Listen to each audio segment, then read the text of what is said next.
নমস্কাৰ। আজি মোৰ মিতালী কিটচেনলৈ আপোনালোকক স্বাগতম জনাইছোঁ। আজি মোৰ মিতালী কিটচেনত ভেজ থালি এটা আৰু পনীৰ থালি দুটা আছে। এয়া মই বনাই ৰেডি কৰি লৈছোঁ। এতিয়া মই এই গোটেইখিনি এয়া তিনিখন থালি আছে, এখন ভেজ থালি, দুখন পনীৰ থালি, এয়া মই ৰেডি কৰিবলৈ লৈছোঁ। মই কেনেকৈনো পেকিং কৰোঁ, কেনেকৈনো দিওঁ আপোনালোকক দেখাবৰ কাৰণে মই এই চেনেলটো ভিডিঅ'ৰ দ্বাৰা আপোনালোকক জনাব বিচাৰিছোঁ। এয়া মই ভাত দিছোঁ।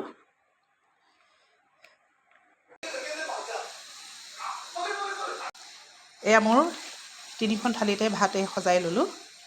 এতিয়া মই ইয়াত দালি দিম।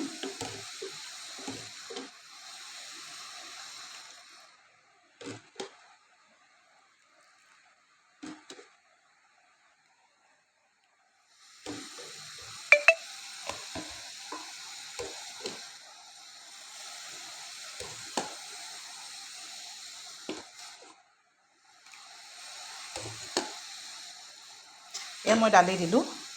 এতিয়া মই ইয়াত নেমু, জলকীয়া আৰু দুপিচ তিয়ঁহ দি দিছোঁ।